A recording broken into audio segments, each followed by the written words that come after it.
The mighty AMC Hornet, the unsung hero of American motors.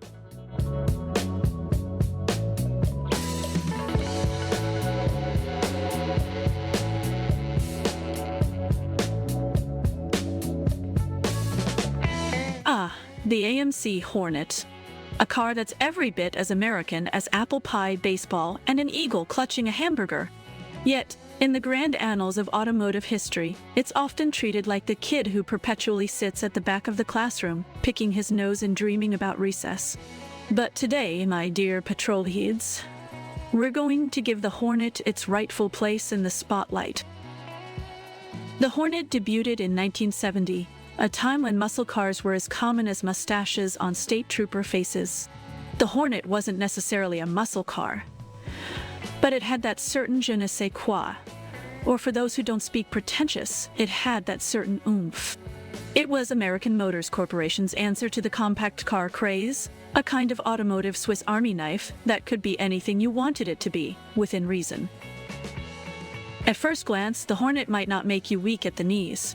Its design is as straightforward as a peanut butter and jelly sandwich, functional but hardly the stuff of dreams. But don't let that fool you. The Hornet had a charm to it, a certain utilitarian beauty that said, "I get the job done, and I do it with a straight face." Now, under that unassuming bonnet, you had a plethora of engine choices. The base models came with the straight six that was good for grocery runs and trips to the in-laws. But for those who fancied a bit of zest, there was the optional 304 V8.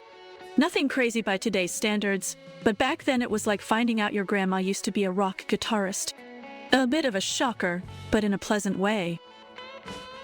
Driving the Hornet was an exercise in simplicity. None of these modern-day buttons that could launch a satellite or make you a cup of tea. You turned the key, put your foot down, and off you went.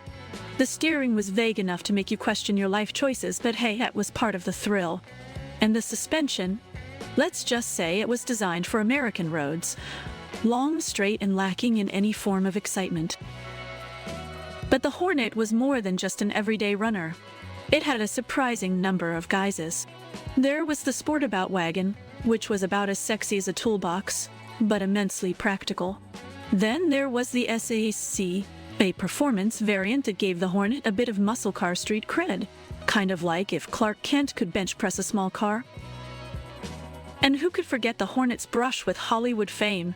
That's right, it was the Hornet that leapt a broken bridge in The Man with the Golden Gun. A Bond car, ladies and gents? Move over, Aston Martin. There's a new sheriff in town and it's got vinyl seats and a steering wheel from a tractor. Inside the Hornet, it was as American as a trucker's diner. Vinyl seats that felt like you were sitting on a well-done steak. A dashboard that boldly asserted its Americanness by being large enough to land a small plane on, and a speedometer that optimistically went far beyond the car's actual capabilities. The Hornet's versatility was arguably its crowning achievement. It was the canvas upon which AMC painted some of their most audacious ideas. When the oil crisis hit in the early 70s, AMC managed to rig it up with an electric drivetrain and called it the Electron. All very forward-thinking, but ultimately about as successful as a chocolate teapot.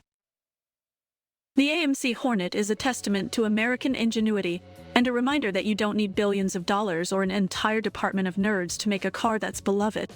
All you need is a bit of grit, some steel, and an engine that roars like a campfire sing-along. It may not have been the fastest, the prettiest, or the most luxurious, but what the Hornet brought to the table was heart.